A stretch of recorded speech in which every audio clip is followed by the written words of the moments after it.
வணக்கம் and welcome to the show interesting info. March 1 அதுக்குள்ளே பிப்ரவரி ஓடி போச்சா அப்படின்னு புலம்புறவங்கள நானும் ஒருத்தப்பா. சரி, விஷயத்துக்கு வந்துடும். இன்றைக்கி international disability day of morning சொல்லிட்டு ஒரு டேங்க. இந்த நாளை பொறுத்த வரைக்கும் என்னன்னு பார்த்தீங்கன்னா, இப்போ வீட்டில் ஊனமுற்றவங்களாக இருப்பாங்க, வயசானவங்களாக இருப்பாங்க, அடுத்த வேலையை செய்யணும் அப்படின்னாலே வேறு ஒருத்தவங்களோட தயவுன்றது தேவைப்பட்டிருக்கும்.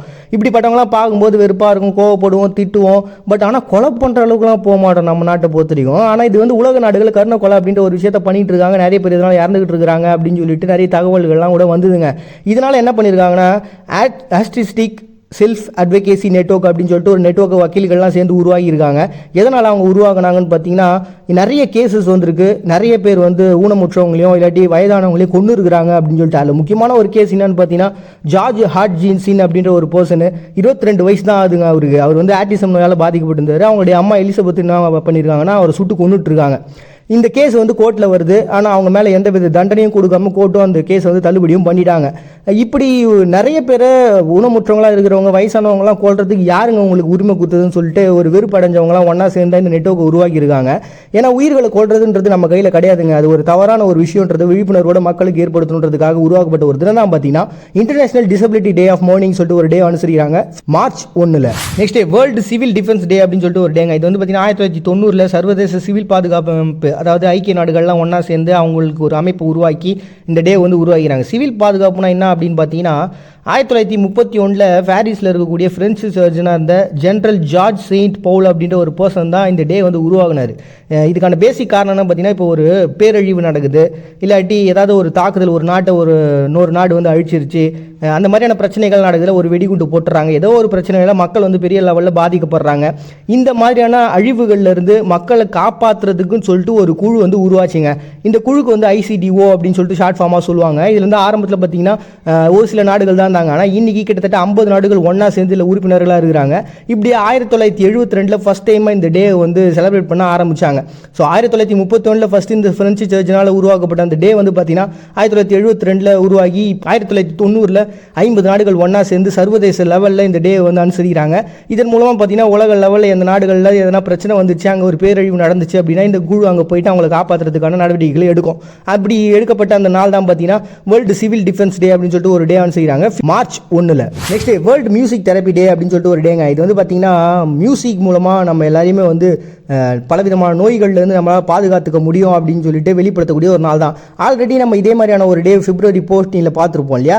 அந்த டே வந்து பார்த்தீங்கன்னா இன்டர்நேஷனல் மியூசிக் தெரப்பி டே அப்படின்னு சொல்லிட்டு நம்ம பார்த்துருப்போம் நினைக்கிறேன். ஐ திங்க் அதுக்கும் இதுக்கு நிறைய வித்தியாசம் இருக்குது அப்படின்னு சொல்லிட்டு அவங்க சொன்னாங்க. நானும் தலைகீழாக 2-3 டைம் படிச்சு பார்த்துட்டேன். பெருசாக எனக்கு எதுவும் டிஃப்ரெண்ட் தெரிலங்க. உங்களுக்கு தெரிஞ்ச எனக்கு மெசேஜாக போட்டு விடுங்க.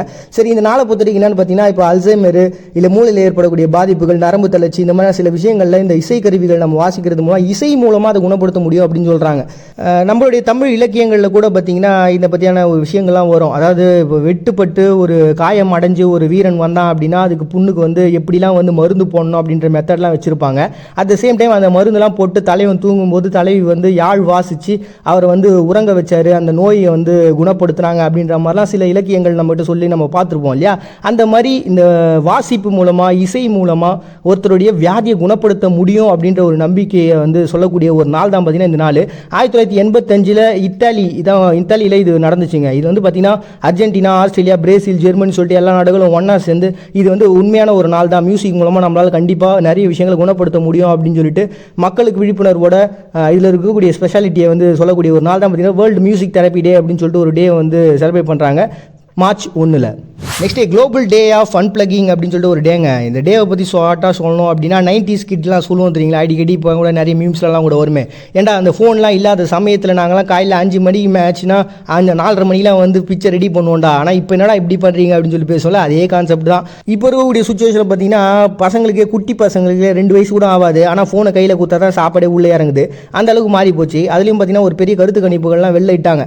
அந்த கருத்து கணிப்பு மூலமாக என்ன சொல்கிறாங்க அப்படின்னு பார்த்தீங்கன்னா, ஒரு நாளைக்கு கிட்டத்தட்ட 6 மணி நேரம் வந்து குழந்தைங்களாம் டிவி பார்த்துனுக்குறாங்க. அதுலேயும் இளைஞர்கள்லாம் பார்த்தீங்கன்னா 8லேருந்து 12 மணி நேரம் வரைக்கும் பார்த்தீங்கன்னா எப்போ பாரு இந்த இன்டர்நெட்டே நோண்டினுக்குறாங்க அப்படின்னு சொல்லிட்டு ஒரு சர்வே சொல்கிறாங்கப்பா. இதன் மூலமாக என்ன பண்ணுறாங்கன்னா, இது வந்து ஒரு சரியான விஷயமே கிடையாது. எல்லாத்தையும் தூக்கி போட்டு, இன்டர்நெட்லாம் தூக்கி போட்டு, இந்த டிவியெல்லாம் தூக்கி போட்டு, இது நெட்வொர்க்கு, இந்த மாதிரியான எந்த விஷயங்களும் இல்லாமல் ஒருத்தவங்க வாழணும். அப்படி ஒரு நாளை நம்ம சூஸ் பண்ணணும் அப்படின்னு சொல்லிட்டு தான் உருவாகின நாள். ஆனால் இது யார் உருவாகணும்னு பார்த்தீங்கன்னா இந்த யூதம் மதத்தை சார்ந்தவங்க இருக்காங்க இல்லையா, அவங்க வந்து அவங்களுடைய மதம் சார்ந்த ஒரு ஒரு சில விஷயங்களோட சேர்த்து அண்ட் ஹியூமனுடைய ஹெல்த்துக்காக இதை உருவாகினாங்க. யார் உருவாகினது முக்கியம் இல்லை, அது விஷயம் நல்லா இருக்குதா அப்படின்னு பார்த்தா உண்மையாகவே நல்லா தாங்க இருக்குது. ஒரு நாள் எல்லாமே இல்லாமல் இருந்து பார்ப்போமே, அதுக்காக ஃபேனு லைட்லாம் போடாமல் இருந்தலாமான்னு கேட்காதீங்க. அதெல்லாம் நமக்கு வந்து ரொம்ப நீடடாக இப்போ மாறி போச்சு. பட் அதெல்லாம் தாண்டி நம்ம இந்த ஃபோனு எப்போ பாரு நம்ம ஒரு விஷயத்துக்குள்ளே தனியாலாம் நின்று உள்ளே முடங்கி கிடக்குறோம்ல, அந்த மாதிரியான ஒரு அப்டேட்டட் வெர்ஷன், அப்டேட்டட் ஒரு எலக்ட்ரானிக்ஸ் ஐட்டம்ஸ்லாம் யூஸ் பண்ணாமல் இருந்து பாருங்க போதும் அப்படின்னு சொல்லி 2009 உருவாக்கப்பட்ட ஒரு தினம் தான் பார்த்தீங்கன்னா இந்த தினம். இது வந்து பார்த்தீங்கன்னா மார்ச்சினுடைய முதல் வெள்ளிக்கிழமை வந்து செலிப்ரேட் பண்ணுறாங்க இந்த வருஷம் மார்ச்சினுடைய 1ஆம் தேதி. Next nuclear victims remembrance Marshall Island அப்படின்னு சொல்லிட்டு ஒரு டேங்க. இந்த நாளை பொறுத்த வரைக்கும் மிகப்பெரிய ஒரு பேரழிவுகரமான ஒரு நாளாக தான் எனக்கு தெரியுதுங்க. காரணம் என்னன்னு பார்த்தீங்கன்னா 1950 அணுசக்தி சோதனைகள் அப்படின்னு சொல்லிட்டு நிறைய சோதனைகள் நடத்தப்படுச்சு அமெரிக்காவால். இது வந்து என்ன பார்த்தாங்கன்னா ரஷ்யாவுக்கும் அமெரிக்காவும் ஏற்பட்ட அந்த பனிப்போரினுடைய ஒரு விளைவு தான் இது. அதுலேயும் பார்த்தீங்கன்னா 1946 1958 இடைப்பட்ட காலங்களில் இந்த ஐஸ்லாண்டில் அதிகப்படியான சோதனைகள் நடத்தப்பட்டது. கிட்டத்தட்ட 67 அணு சோதனைகள் நடத்திருக்கிறாங்க.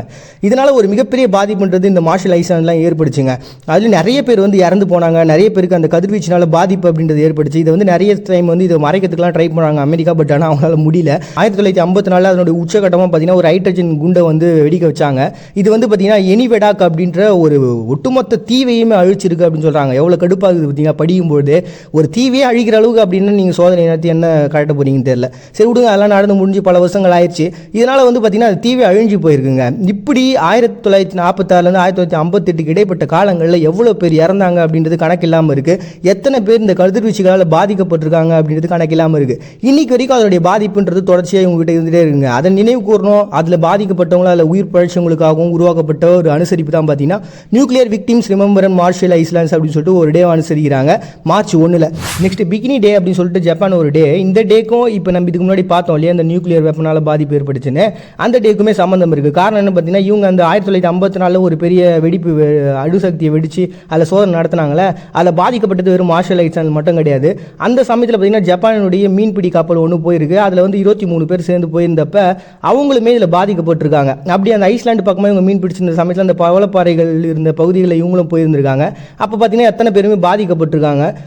இது எல்லாத்தையும் எப்படியாவது மூடி மறைச்சிடலான்னு சொல்லிட்டு தான் அமெரிக்கா வந்து ட்ரை பண்ணியிருந்திருக்காங்க. பட் ஆனால் அதில் இருக்கக்கூடிய ஒரு முக்கியமான ஒரு பர்சன், அதாவது வந்து ரேடியோ கண்காணிப்பில் ஒரு தலைமை பதவியில் இருக்கக்கூடிய ஒரு பர்சனுக்கு என்ன ஆயிருக்குன்னா கதிர்வீச்சினால் ஒரு பெரிய லெவலில் பாதிப்பு ஏற்பட்டிருக்கு. அவங்க நாட்டு கூட்டு வந்து அவங்க ட்ரீட்மெண்ட் பண்ணி பார்க்கும்போது ஒரு வாரத்தில் அந்த மனுஷன் இறந்து போயிருக்காரு. அதுக்கப்புறம் அவர் வச்சு ஆராய்ச்சிலாம் பண்ணி பார்த்ததுக்கப்புறம் தெரிஞ்சு அவருடைய கல்லீரலில் பாதிப்பு ஏற்பட்டிருக்கு. இது யார் காரணம்னு பார்த்தீங்கன்னா கதிர்வீச்சு அந்த சமயத்தில் எங்கேருந்து வந்தது அப்படின்னு பார்த்தீங்கன்னா இந்த அமெரிக்கா பட்ட குண்டுனால் தான். அப்போ வந்து அமெரிக்கா தொக்கா மாட்டிக்கினாங்க. ஸோ இந்த மாதிரியான விஷயங்களில் இந்த ஒரு கப்பல் இருக்கு இல்லையா, லக்கி டிராகன் சொல்லிட்டுவாங்க. இந்த கப்பலில் தான் இவங்க போயிட்டு வந்திருந்தாங்க. அந்த லக்கி டிராகன்ற கப்பல் வந்து பார்த்தீங்கன்னா இப்போவும் அவங்களுடைய அருங்காட்சியகத்தில் அப்படியே வச்சுக்கிறாங்க. இதனால் பாதிக்கப்பட்டவங்களுக்காக ஒரு டே வந்து அனுசரிச்சு ஆகணும் அப்படின்னு சொல்லிட்டு தான் பார்த்தீங்கன்னா பிகினி டே அப்படின்னு சொல்லிட்டு ஜப்பான் ஒரு டே வந்து அனுசரிக்கிறாங்க மார்ச் 1. நெக்ஸ்ட் பியர் டே அப்படின்னு சொல்லிட்டு ஐஸ்லாண்டு ஒரு டே வந்து செலிப்ரேட் பண்ணுறாங்க. அதனால் பொறுத்த வரைக்கும் 1989 இந்த பியருக்கான தடைகள்ன்றது முடிவுக்கு வந்தது. அதனால தான் இவங்க வந்து பயங்கரமாக செலிப்ரேட் பண்ணுறாங்க. 1908 பார்த்தீங்கன்னா இந்த தடை முறையாக அவங்களுக்கு வந்துச்சுங்க. அதுக்கப்புறம் 1915 இந்த தடை அப்படின்றது இன்னும் நீட்டிக்கப்பட்டு ஒரு நடைமுறைக்கும் கொண்டு வந்துருந்தாங்க. அது தொடர்ந்து பார்த்தீங்கன்னா 1921 ஸ்பெயின்லேருந்து பார்த்தீங்கன்னா இவங்கள்கிட்ட மீன் அப்புறம் ஒயின் இதெல்லாம் வாங்கிட்டு இருந்தாங்க. பட் ஆனால் அதில் ஒரு மிகப்பெரிய தடை ஏற்பட அவங்க என்ன பண்ணுறாங்கன்னா சரி ரைட் கொடுங்க, இதுலேருந்து கொஞ்சம் தளர்வு கொடுங்க அப்படின்னு சொல்லிட்டு இந்த பீரினுடைய உற்பத்தின்றது லைட்டாக அப்படி அப்படியே யாருக்கும் தெரியாத மாதிரி அப்படியே ஸ்டார்ட் பண்ணியிருந்தாங்க. தொடர்ந்து பார்த்தீங்கன்னா இதனுடைய சர்ச்சை அப்படின்றது ரொம்ப பெருசாகுது. மக்கள் மத்தியில் வந்து ஒரு பெரிய ஒரு அதிருப்தின்றது ஏற்படுது. ஏன்னா அவங்க ஒரு குளிர் பிரதேசம் இல்லையா, எதுவுமே இல்லாமல் வந்து எவ்வளோ கடுப்பாக இருக்கும்னு சொல்லிட்டு அவங்க நினச்சாங்களா என்ன எதுன்னு தெரில. 1935 என்ன பண்ணுறாங்கன்னா ஒரு வாக்கெடுப்பு அப்படின்றது அந்த பகுதியில் நடக்குது. அப்போ மக்கள்லாம் சேர்ந்து என்ன ஓட்டு போகிறாங்கன்னா பீர் வேணுமா வேணாமான்னு கேட்டதுக்கு எங்களுக்கு வேணும் அப்படின்னு சொல்லி ஓட்டு போட்டாங்க. இருந்தாலும் மக்களுடைய நலன் நம்ம பார்க்கணும்ல, அதனால் ரொம்ப ஹை லெவலில் இருக்கக்கூடிய ஆள்கள் எல்லாம் தூக்கிட்டு சாஃப்ட் ட்ரிங்க்ஸ் வெறும் பீருக்கு மட்டும் நம்ம ஓகே சொல்லலாம்ப்பா அப்படின்னு சொல்லிட்டு கவர்மெண்ட்டும் ஓகே சொல்லிட்டாங்க. இப்படி இந்த வாக்கெடுப்பு மூலமாக அந்த தடைன்றது கொஞ்சம் ஓரளவு நீக்கப்பட்டுச்சுங்க. அதுக்கப்புறம் ஒரே வழியாக 1989 ஒட்டுமொத்த தடையும் வந்து நீக்கப்பட்டு அவங்களுக்கு பீர் அப்படின்றது ரொம்பவுமே ஈஸியாக கிடைக்க ஆரம்பிச்சது. அதனால தான் பார்த்தீங்கன்னா பீர் டே அப்படின்னு சொல்லிட்டு இந்த டே வந்து செலிப்ரேட் பண்ணுறாங்க ஐஸ்லாண்ட்ஸு மார்ச் 1. நெக்ஸ்ட் கிராட்டிடியூட் டே அப்படின்னு சொல்லிட்டு கஜகஸ்தான் ஒரு டே வந்து அனுசரிக்கிறாங்க. இந்த நாளை பொறுத்த வரைக்கும் 2016 தான் உருவாக்கியிருக்காங்க. இது எதுக்காகனா செகண்ட் வேர்ல்டு வார் அப்போ என்ன பண்ணாங்கன்னா பல நாடுகளில் இருக்கக்கூடிய மக்கள்லாம் அகதிகளாக இந்த பகுதிக்கு வந்தாங்க. அதுலேயும் கொரியா, ஜெர்மனி, கிரேக்கம் அப்படின்னு சொல்லிட்டு ஏகப்பட்ட நாடுகள்லேருந்து இந்த பகுதிக்கு வந்திருக்காங்க. அதுலேயும் குறிப்பாக சொல்லணும்னா ரஷ்யா, உக்ரைன்லேருந்து மட்டும் கிட்டத்தட்ட 1 மில்லியன் மக்கள் 1950 இந்த பக்கத்தில் இடம்பெயர்ந்து வந்துருக்காங்க. இந்த மாதிரி இடம்பெயர்ந்து வந்ததுனால என்ன ஆயிருக்கும் அப்படின்னா அவங்க நாட்டில் இருக்கக்கூடிய கலாச்சாரமோ அவங்களுடைய மொழிகளோ அவங்களுக்கான இருக்கக்கூடிய சூழலோ மாறுபடும்ல. அப்படி எந்த விஷயமும் மாறிடக்கூடாது, நமக்குள்ளே எல்லாருக்கும் ஒரு ஒத்துமை இருக்கணும், நம்ம எல்லாரும் வேறு எங்கெங்கே வந்திருந்தாலுமே எல்லாரும் ஒன்று தான், அவங்கவுங்க தனிப்பட்ட கல்ச்சரோ இல்லை மற்ற விஷயங்களும் பாதிக்கவே படக்கூடாது அப்படின்றத ஒரு நல்ல எண்ணத்தை உருவாகணுன்றதுக்காக 2016 நர்சுல்தான் நஸ்ரத் பே அப்படின்ற ஒரு பர்சன் என்ன பண்ணுறாரு, இந்த நாளை உருவாக்குறாரு. இந்த நாளுடைய தமிழாக்கம் பார்த்தோம் நன்றி செலுத்தக்கூடிய ஒரு நாளுங்க. எல்லாரும் நம்ம வேறு வேறு ஆள் தான், ஆனால் ஒத்துமையாக இருக்கணும்ப்பா, அதுக்காக ஒரு நன்றியை செலுத்திக்கிங்கன்னு சொல்லிட்டு சொல்லக்கூடிய ஒரு நாள் தான் கிராட்டிடியூட் டே அப்படின்னு சொல்லிட்டு கஜகஸ்தான் அனுசரிக்கிறாங்க 2016. நெக்ஸ்ட் எம்ப்ளாயி அப்ரிசியேஷன் டே அப்படின்னு சொல்லிட்டு மார்ச் மாதத்தினுடைய முதல் வெள்ளிக்கிழமை செலிப்ரேட் பண்ணுறாங்க. இந்த நாளை பொறுத்த வரைக்கும் அவங்களாம் லீவுங்க. என்னன்னா சும்மா வேலை செய்கிறவங்களே எப்போ பார்த்து திட்டினே இருக்காதீங்க, அவங்களுடைய அந்த வேலையை முதல்ல பாராட்டுங்க. பாராட்டினா தான் அவன் இன்னும் கொஞ்சம் வேலை செய்யணுன்ற ஒரு எண்ணம் அவங்களுக்குள்ள வரும் அப்படின்னு சொல்லிட்டு 1995 பாப் நெல்சன் அப்படின்ற ஒரு பர்சன், ஒரு ஜேர்னலிஸ்டாக இருந்த ஒரு ஆள், இவர் தான் பார்த்தீங்கன்னா என்ன பண்ணியிருக்காரு, இதுக்கான ஒரு நாளை உருவாக்கலாம்னு சொல்லிட்டு உருவாகிருக்காரு. இதன் மூலமாக பார்த்தீங்கன்னா நம்ம கீழே வேலை செய்கிற முதலாளிகள் எல்லாருமே என்ன பண்ணுவாங்கன்னா அவங்களோட தொழிலாளர்கள்லாம் பாராட்டி கௌரவிச்சு அவங்களுக்கு விருதுகள்லாம் கொடுக்குறது அப்படின்றது ஒரு வழக்கமாக வச்சுக்கிறாங்கப்பா. அப்படி வேலை செய்யக்கூடிய அந்த ஆட்கள்லாம் கொண்டாடணுன்றதுக்காக தொழிலாளர்களை கொண்டாடுங்க, அப்போ தான் அவங்க மூலமாக தான் நமக்கு எல்லா வேலையும் கரெக்டாக ஈஸியாக நடக்கும் அப்படின்றது சொல்லக்கூடிய ஒரு நாளாக இந்த எம்ப்ளாயி அப்ரிசியேஷன் டே அப்படின்னு சொல்லிட்டு ஒரு டே செலிப்ரேட் பண்ணுறாங்க Canada America March 1. Next national heroes day அப்படின்னு சொல்லிட்டு பெராகுவே ஒரு டே அனுசரிக்கிறாங்க. இந்த நாளை பொறுத்த வரைக்கும் 1864 அவங்களுக்குள்ள ஒரு போர் வந்துச்சு. இது பெராகுவேக்கும் அர்ஜென்டினாவுக்கும் நடந்தது. அதில் பார்த்தீங்கன்னா பிரேசில், உருகுவே இப்படி ரெண்டு நாடுகளுக்கும் ஒரு பெரிய சப்போர்ட்டை கொடுத்தாங்க. இதனால் என்ன ஆச்சுன்னா ஒரு மிகப்பெரிய விளைவை இந்த பெராகுவே சந்திச்சாங்க.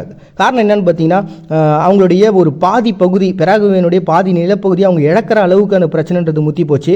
கடைசியில் லத்தீன் அமெரிக்காவினுடைய ஒரு பகுதியாகவே இந்த பெராகுவே மாறுற நிலைமைக்கு தள்ளப்பட்டுச்சு. இன்னைக்கு வரைக்கும் அந்த பாதிப்புன்றது அவங்க நாட்டில் இருக்குதுங்க.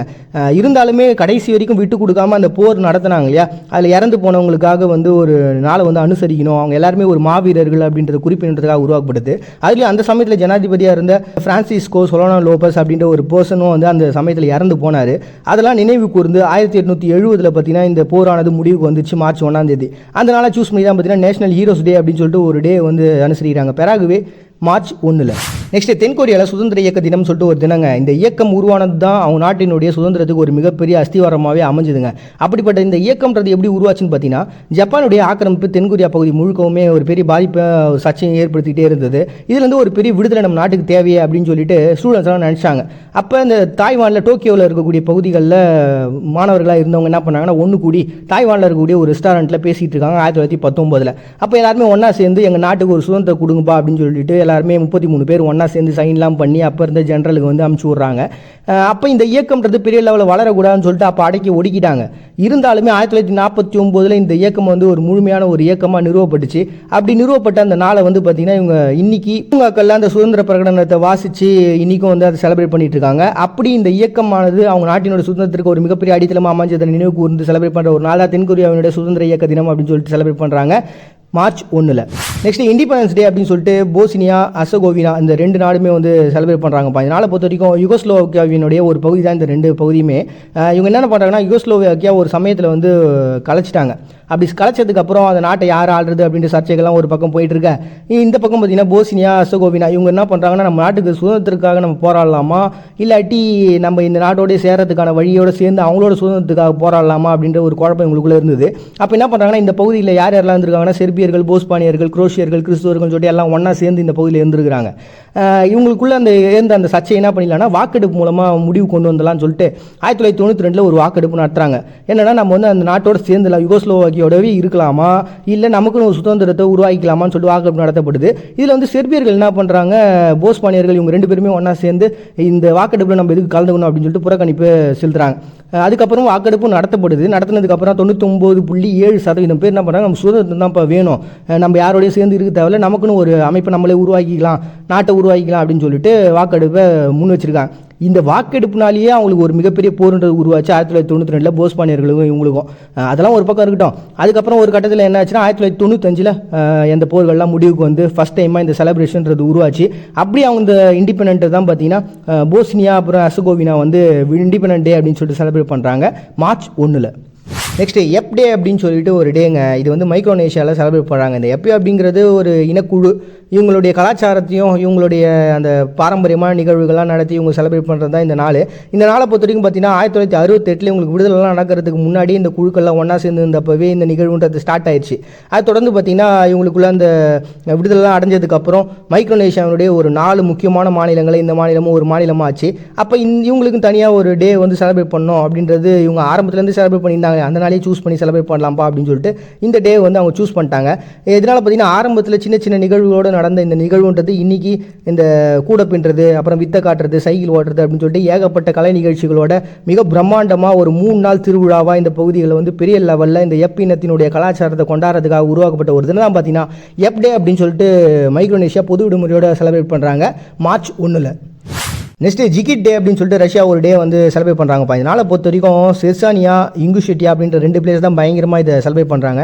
இந்த நாளுக்கும் டிஃபெண்டர்ஸ் ஆஃப் ஃபாதர்லேண்ட் அப்படின்னு சொல்லிட்டு ஒரு டே வந்து February 23 நம்ம பார்த்த ஞாபகம் இருக்குதுல்ல, அந்த டேக்குமே ஒரு பெரிய ஒற்றுமை இருக்குது.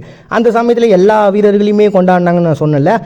இந்த நாளை பொறுத்த வரைக்கும் பார்த்தீங்கன்னா அவங்க பாரம்பரியமாக கொண்டாடக்கூடிய ஒரு நாளாக பார்க்கப்படுது. அதே திருவிழா தான் இருந்தாலுமே இவங்க வந்து இந்த சமயத்தில் தான் செலிப்ரேட் பண்ணுறாங்க. 1936 சோவியத் யூனியனில் இருந்த சமயத்தில் என்ன பண்ணுறாங்க, இந்த டே வந்து அவங்க வந்து ஒரு பெரிய லெவலில் சப்போர்ட் பண்ணி ஒரு பெரிய லெவலில் பிரம்மாண்டமாக கொண்டாடிக்கிறாங்க. ஏன்னா ஒரு 50,000 பேர் கலந்துக்கிறாங்க, 3500 குதிரையேற்ற வீரர்களாக இருந்துருக்காங்க.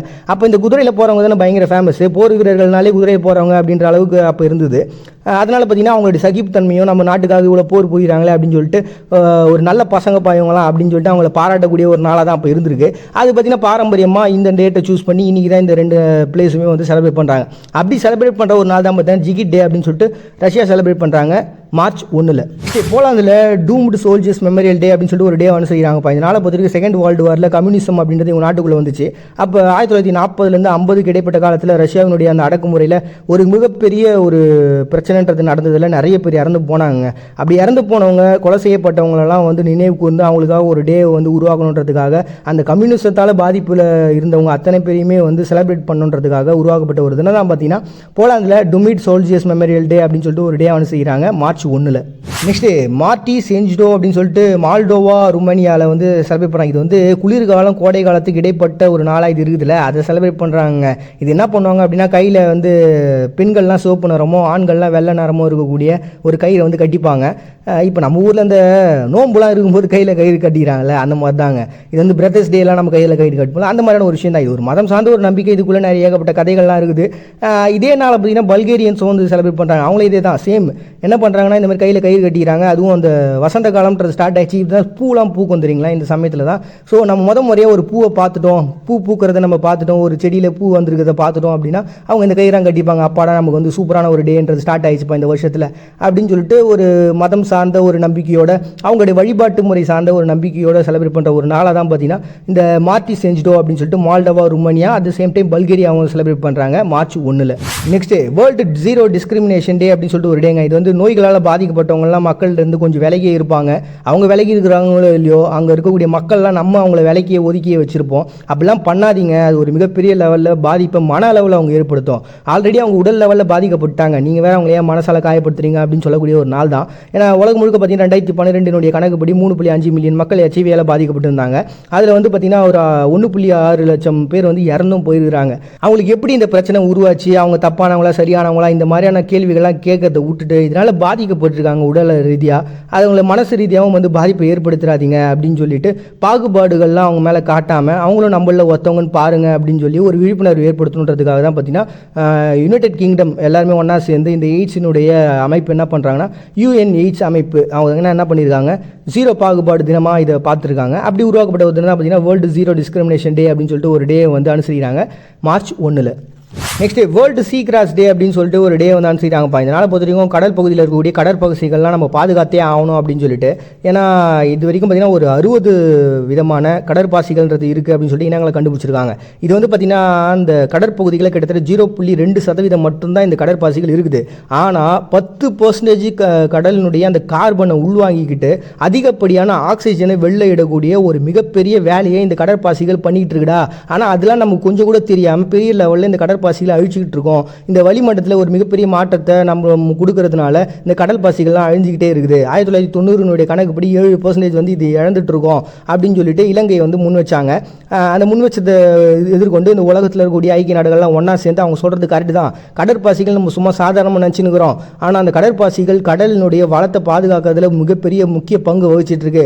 ஆக்சிஜன், கார்பன் இது எல்லாத்தையும் வந்து சமநிலையில் வச்சுக்கிட்டு, அதாவது கார்பனை எல்லாத்தையும் உள்வாங்கிக்கிட்டு ஆக்சிஜனை பெரிய லெவலில் வெளியிட்டுக்கிட்டு இருக்கு. அப்படிப்பட்ட அந்த கடற்பாசிகள் நம்ம பாதுகாத்தே ஆகணும்னு சொல்லிட்டு ஒரு விழிப்புணர்வோடு ஏற்படுத்தணுன்றதுக்காக உருவாக்கப்பட்ட ஒரு நாள் தான் வேர்ல்டு சீ கிராஸ் டே அப்படின்னு சொல்லிட்டு அனுசரிக்கிறாங்க March 1. Next self injury awareness day அப்படின்னு சொல்லிட்டு ஒரு டேங்க. இந்த டேவை பொறுத்த வரைக்கும் நான் அந்த லவ்வில் தோற்று போனவங்களாம் டக்குன்னு ஒரு பிளேட் எடுத்து இந்த மாதிரி என் கூட வாழறியா இல்லையா, அப்படி வாழலைன்னா சொல்லு, நான் இப்போ என் கையை அறுத்துப்பேன்னு சொல்லிட்டு கையெல்லாம் அறுத்துப்பானுங்க. அதே மாதிரி பார்த்தீங்கன்னா சில பேர் இந்த மூட நம்பிக்கைக்காக தன்னுடைய உடலை வருத்திப்பாங்க.